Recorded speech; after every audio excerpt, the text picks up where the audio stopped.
Olá, caveira, concurseiro do meu estado de Roraima e do meu Brasil. Aqui é o professor Catalano, estamos de volta na Cataflix, a plataforma do concurseiro, preparando os senhores aí para gabaritar a legislação de execução penal. Se você vai fazer carreira policial ou tribunal e vier a lei de execução penal, prepare-se para gabaritar a prova. Vamos dar continuidade aqui, ó. Ainda estamos no título 5, ainda estamos falando da execução das penas em espécie. Só que agora nós vamos falar, no capítulo 3, nós vamos falar da suspensão condicional da pena. Não é suspensão condicional do processo, previsto lá na lei dos juizados especiais criminais e civis, ok? Aqui nós estamos falando da suspensão da pena. Então, teve uma sentença transitada e julgada e tem as hipóteses de suspender essa pena. É mais um benefício aí para o condenado. Então, Reginaldo, coloque em tela para nós o artigo 156, né? Que vamos iniciar o estudo do capítulo 3, que trata da suspensão condicional. Em tela, Reginaldo, artigo 156. O juiz poderá suspender pelo período de 2 a 4 anos a execução da pena privativa de liberdade não superior a 2 anos na forma prevista do artigo 77 e 82 do Código Penal. Então, a suspensão da pena é quando advém uma condenação de até 2 anos. Não vão esquecer isso.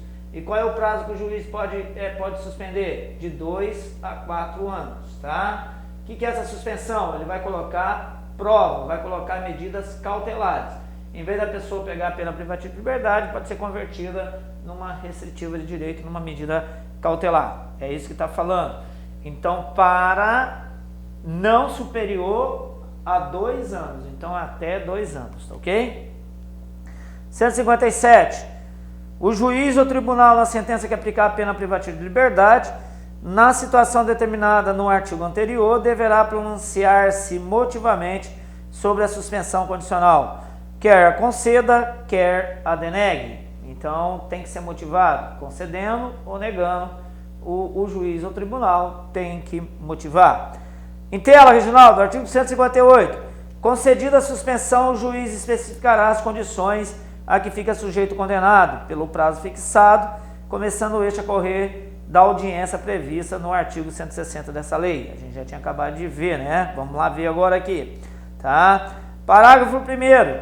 As condições serão adequadas ao fato e à situação pessoal do condenado, devendo ser incluída entre as mesmas a de prestar serviço à comunidade ou limitação de final de semana, salvo hipótese do 78, parágrafo 2º do Código Penal. Vamos lá, parágrafo 2º. O juiz poderá, a qualquer tempo, de ofício, a requerimento do Ministério Público ou mediante proposta do Conselho Penitenciário, modificar as condições e regras estabelecidas na sentença, ouvido o condenado, evidentemente. Parágrafo 3º. A fiscalização do cumprimento das condições reguladas nos estados, território e Distrito Federal, por norma supletiva, será atribuída a Serviço Social Penitenciário, patronato, Conselho da Comunidade ou instituição beneficiada com prestação de serviço, inspecionado pelo Conselho Penitenciário, pelo Ministério Público, ou ambos, devendo o juiz da execução suprir por ato a falta das normas supletivas.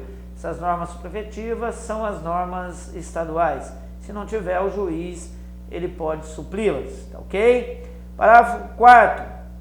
O beneficiário, ao comparecer periodicamente à entidade fiscalizadora para comprovar a observância das condições em que está sujeito, comunicará também a sua ocupação e os salários ou proventos de que vive. Parágrafo 5º. A entidade fiscalizadora deverá comunicar imediatamente ao órgão de inspeção para os fins legais qualquer fato capaz de acarretar a revogação do benefício, a prorrogação do prazo ou a modificação das condições. Parágrafo 6º. Se for permitido ao beneficiário mudar-se, será feita comunicação ao juiz e à entidade fiscalizadora do local da nova residência, as quais o primeiro deverá apresentar-se imediatamente. Vamos lá, Reginaldo, em tela, artigo 159. Quando a suspensão condicional da pena for concedida por tribunal, a este caberá estabelecer as condições do benefício.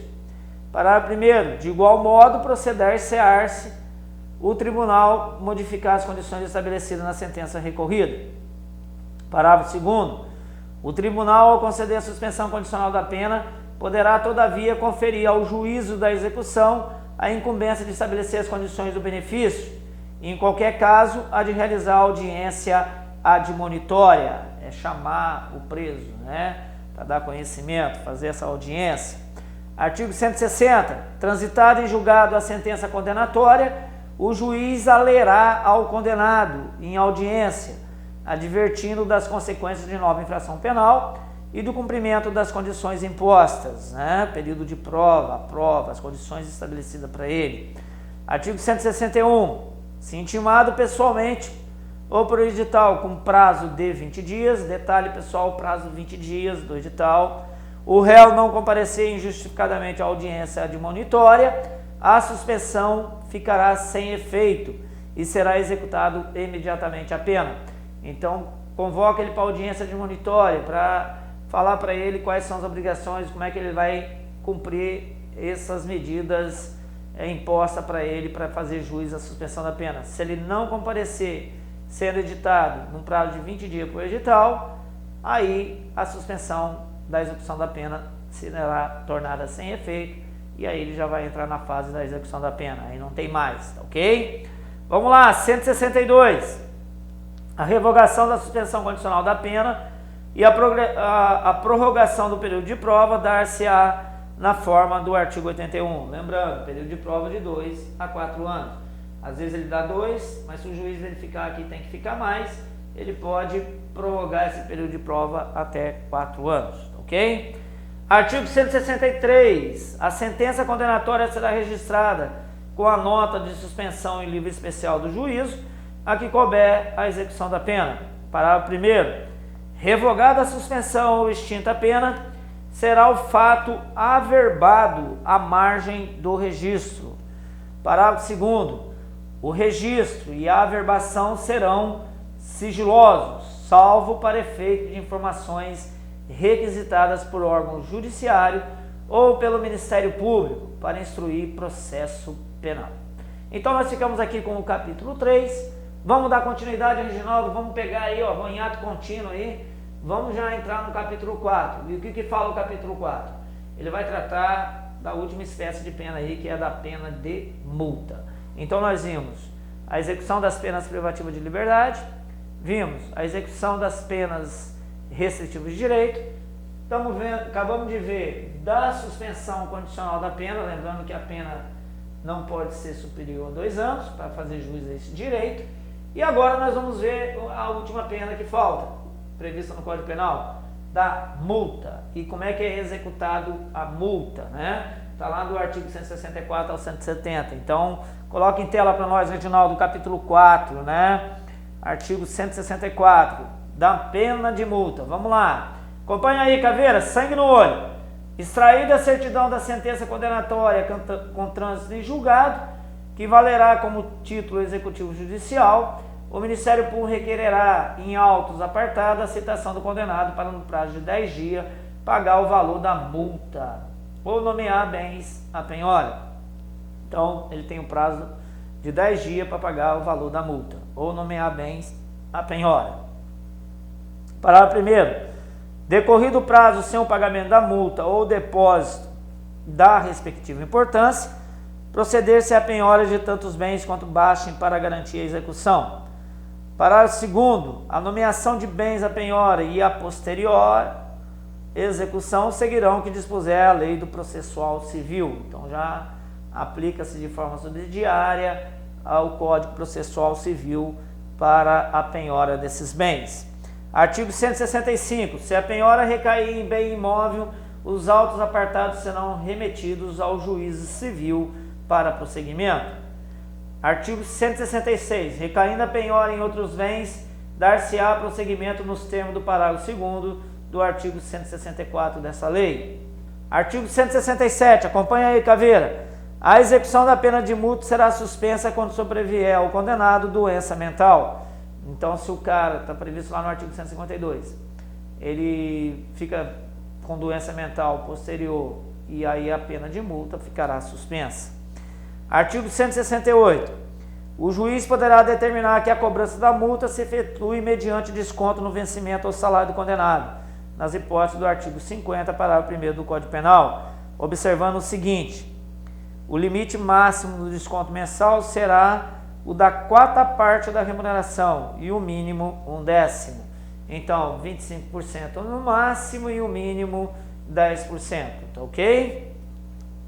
O desconto será feito mediante ordem do juiz a quem de direito. Então, se o cara é servidor público, né, pegou uma pena de multa, mesmo que ele não queira pagar, vai ser descontado lá do seu contra-cheque.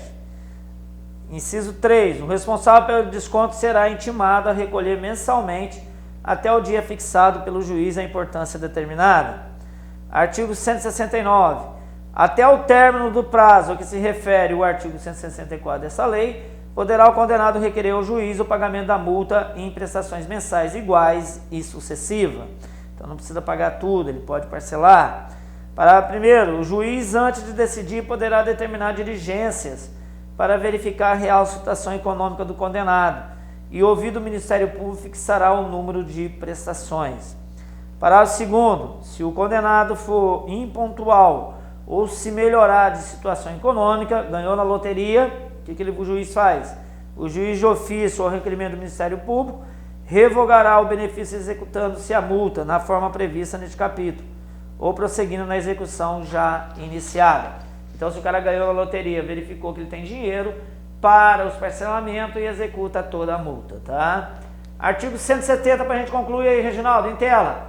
Quando a pena de multa for aplicada acumulativamente com a pena privativa de liberdade, enquanto essa estiver sendo executada, poderá ser aquela a ser cobrada mediante desconto na remuneração do condenado. Então ele está preso, está na pena privativa de liberdade, isso é normal em crime de furto, em crime de homicídio, o cara também é condenado a pena de multa, né? E aí ele está cumprindo a pena, está trabalhando lá dentro, pode ser descontado lá da prestação pecuniária dele, ok? Do seu pecúlio, poderá ser descontada também. E parágrafo 1º, se o condenado cumprir a pena privativa de liberdade ou obtiver livramento condicional sem haver resgatado a multa, far-se-á a cobrança nos termos desse capítulo, da mesma forma. Parágrafo 2º, aplicar-se-á o disposto no parágrafo anterior aos casos em que for concedida a suspensão condicional da pena. Então nós já tínhamos visto a suspensão condicional da pena.